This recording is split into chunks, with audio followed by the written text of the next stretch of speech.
DJ Kanchan टिम recording studio presented by Sunil दीवाना। होलिया में छौड़ा घुर घुर के मजा दे, होलिया में छौड़ा घुर घुर के मजा दे। धीरे धीरे के छौड़ी निहुर के मजा ले, धीरे धीरे के छौड़ी निहुर के मजा ले, धीरे धीरे के छौड़ी निहुर के मजा ले।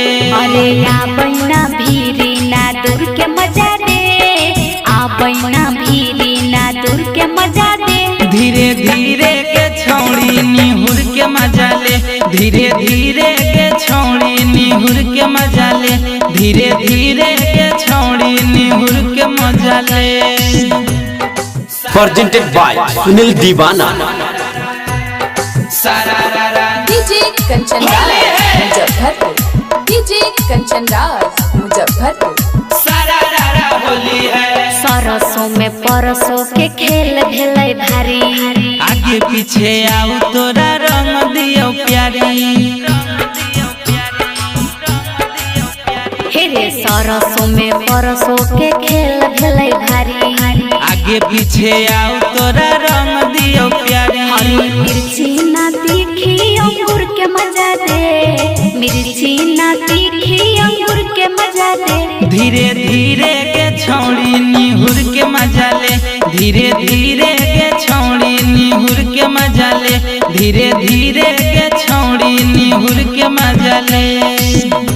presented by सुनील दीवाना।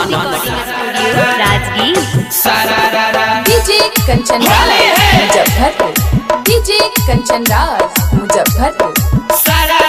होली है फगुआ में अगुआ के दाम लगलै बढ़े, छौड़ा का शीशा रंग देतो खड़े। हे रे फगुआ में अगुआ के दाम लगलै बढ़े, छौड़ा बरुना रंग देतो खड़े। अरे कजली के बगली भरपूर के मजा दे, कजली के बगली भरपूर के मजा दे। धीरे धीरे के छौड़ी निहुर के मजा ले, धीरे धीरे के छौड़ी निहुर के मजा ले, धीरे धीरे के छौड़ी निहुर के मजा ले। आगे ले लेगे।